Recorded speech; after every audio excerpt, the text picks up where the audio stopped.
It is the glory of God to conceal a matter. To search it out is the glory of kings. This is the Message to Kings podcast.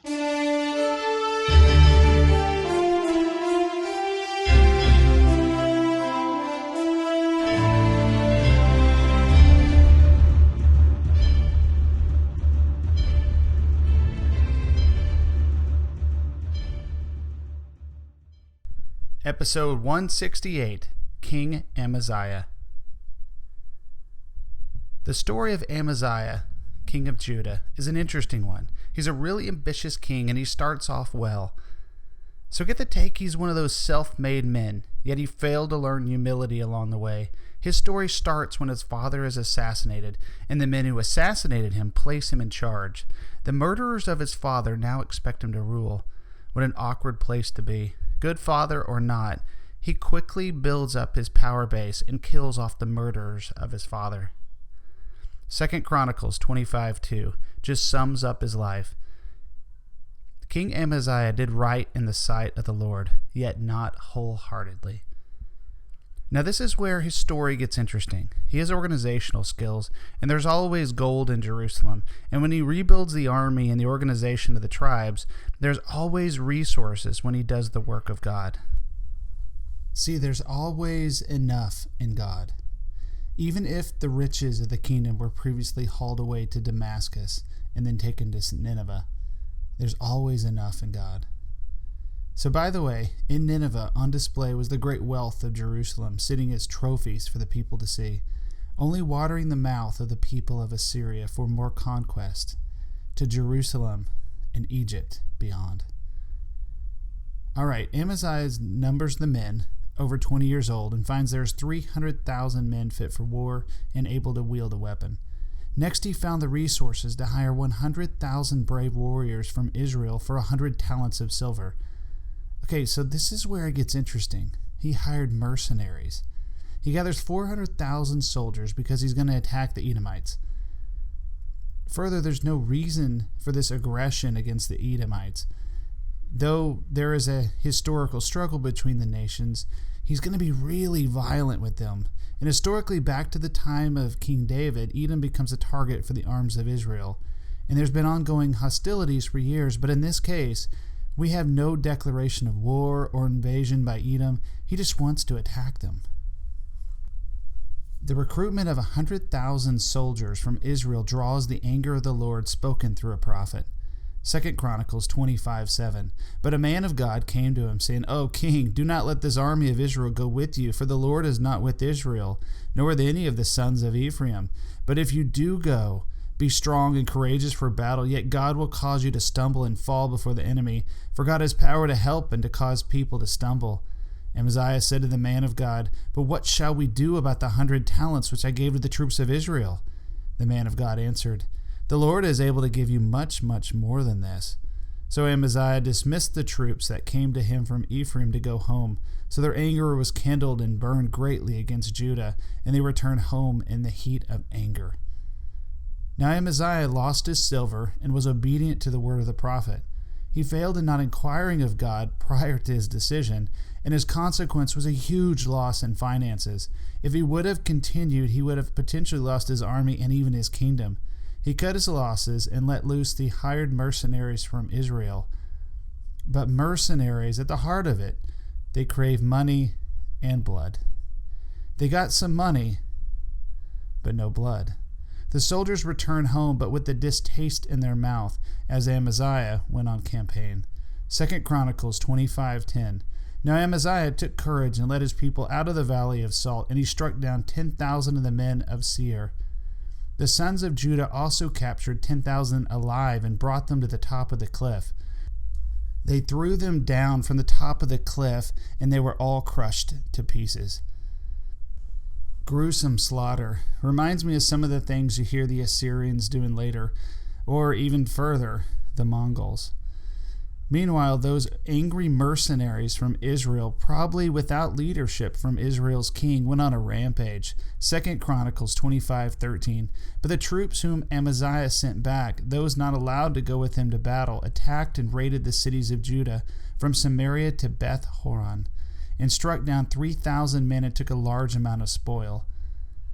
So our story continues. Amaziah has a lot to work with here. He's an interesting guy, but he's the only one who ever hired mercenaries as a king of Judah and then sent them home. I get the take he comes into great wealth by conquering the Edomites, including gold statues and idols.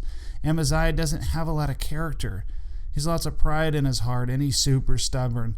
He can't handle success very well. And when he sees the idols of Edom, and when they spiritually call out for another to worship them after he conquers their kingdom, Amaziah was too enamored by the beauty of the idols, and he received them into his heart and even worships them. I believe even prior to getting back to Jerusalem, he was worshiping these idols as the Israelite mercenaries are terrorizing his land. The Lord has great anger towards Amaziah for his idolatry. 2 Chronicles 25:15. So the anger of the Lord burned against Amaziah, and he sent him a prophet who said to him, "Why have you desired the gods of the people who did not save their own people from your hand?"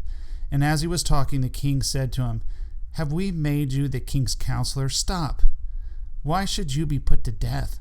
Then the prophet stopped and said, "I know that God has decided to destroy you because you have done this and have ignored my advice." Kind of a weird response. He interrupted the prophet who was speaking judgment, which is always an invitation for mercy, and brutally stupid was this king.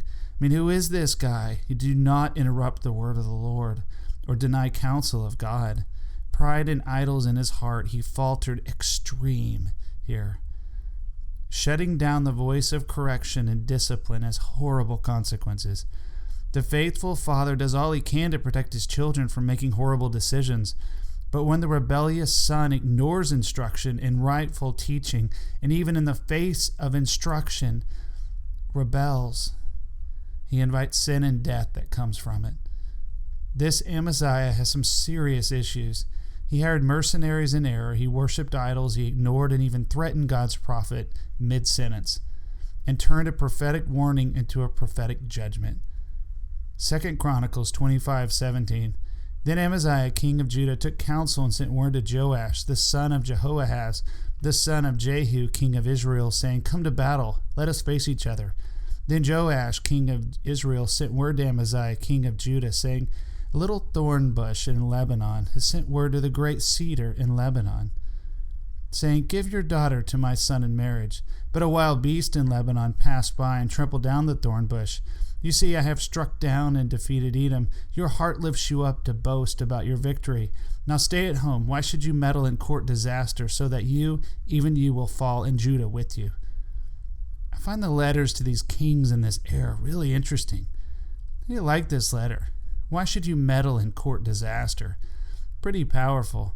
Do not meddle in court disaster or you will find it. Amaziah, he's going to find it. 2 Chronicles 25:20.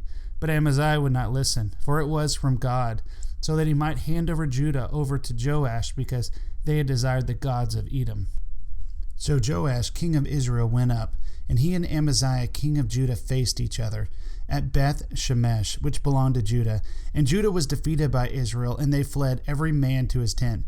Then Joash, king of Israel, captured Amaziah, king of Judah, the son of Joash, and brought him to Jerusalem and broke down the wall of Jerusalem from the Ephraim gate to the corner gate, 400 cubits. He took all the gold and silver and all the utensils which were found in the house of the Lord from the doorkeeper Obed-Edom, and the treasures of the king's palace and hostages, and returned to Samaria. So there's something called divine justice going on here. Obed-Edom was the doorkeeper at the house of God. Gold and silver utensils were taken from him. This guy is the same name as the one who kept the ark after the death of Uzzah in the time of David. His name, Obed-Edom, actually means servant of Edom. See the meaning? Protection was lifted from Jerusalem, and Joash was able to smash down the walls because this protection was lifted.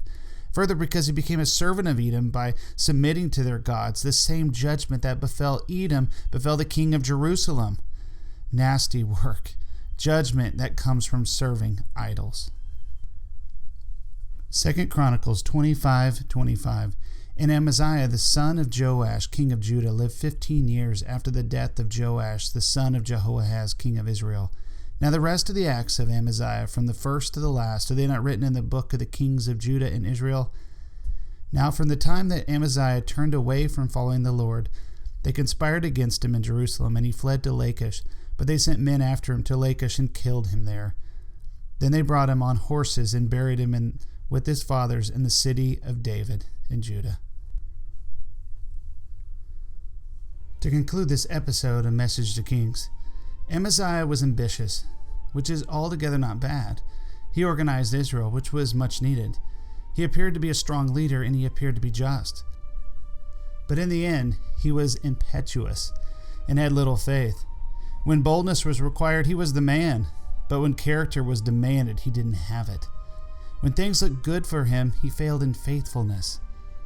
When it was required to remain loyal to God, he faltered.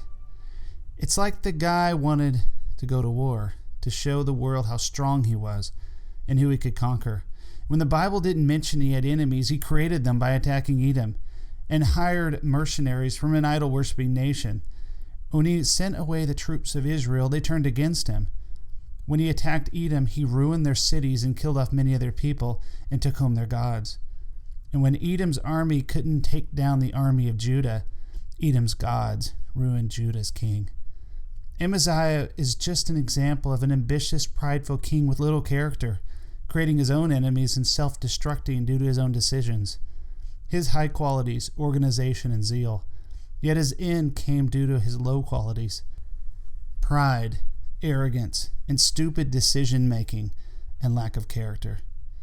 And now we tell a bit of a backstory, which sets the tone of the next generation.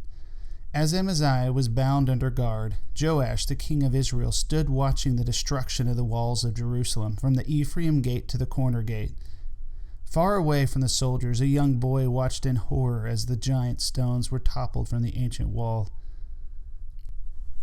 His mother stood close to him and kept an eye on her boy to make sure he didn't get too close to where the soldiers were. "Don't get too close, my son," she said. "I won't, mother," as the earth shook from another one of the huge stones as it was disjointed from the wall and flung to the earth with an earth-shaking roar. Then there was a pause as enemy soldiers hacked at the wall at the joins between the stones. "Mother," Uzzah, the son of Amaziah, said, "when I become king, I will rebuild this wall and make it stronger than it ever was." "I know you will, my son. I know you will," she said. "I will rebuild the wall, but I will place catapults and stone-hurling machines all along the breadth of the wall.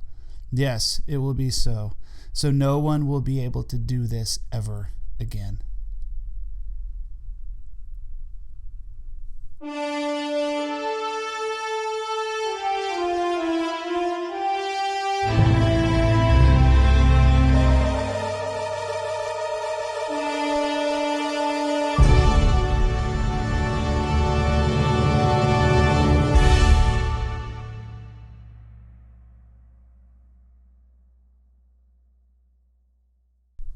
Thanks for joining us for this episode of Message to Kings. Feel free to visit the website, messagetokings.com, share the Facebook page, or if you want to chat, email us at messagetokings@gmail.com.